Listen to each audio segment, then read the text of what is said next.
Vous êtes ici sur Histoire et Portrait, la bataille de Montgisard, qui s'est déroulée le 25 novembre 1177, est l'un des affrontements les plus spectaculaires et improbables des croisades.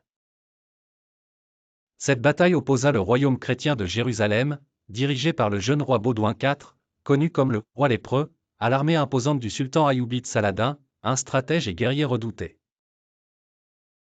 Ce combat est une véritable légende historique, où une petite armée croisée réussit à vaincre un ennemi beaucoup plus puissant, grâce à un mélange de courage, de foi et de stratégie.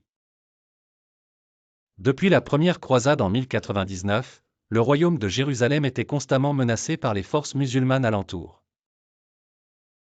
Saladin, qui était devenu sultan d'Égypte et de Syrie, avait pour ambition d'unifier les terres musulmanes et de reprendre Jérusalem, un objectif central de sa politique.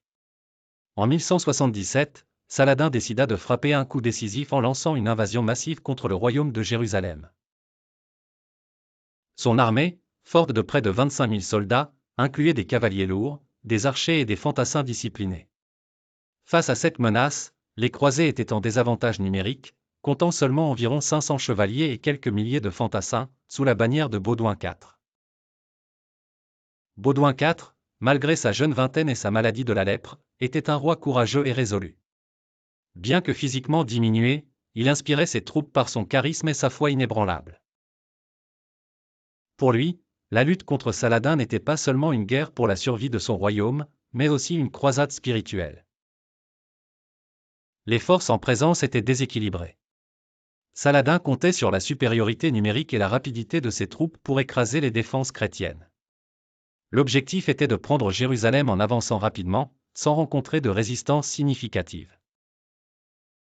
Cependant, les croisés, bien que peu nombreux, comptaient sur l'alliance avec les Templiers, un ordre militaire chrétien réputé pour sa discipline et son dévouement religieux.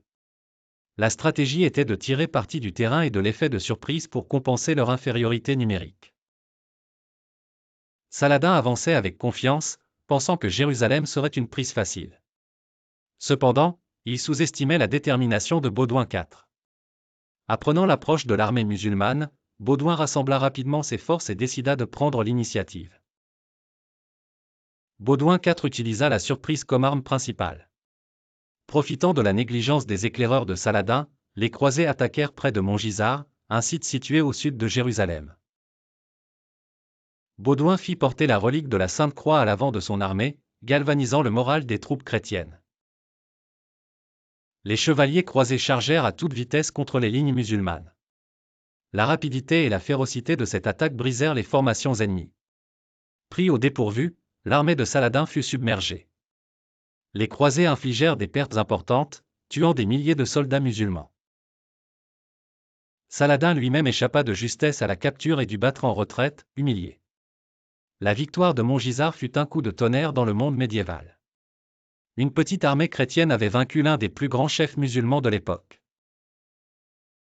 Cette bataille renforça temporairement la position du royaume de Jérusalem, mais elle ne mit pas fin à la menace que représentait Saladin. Baudouin IV gagna en renommée grâce à cette victoire.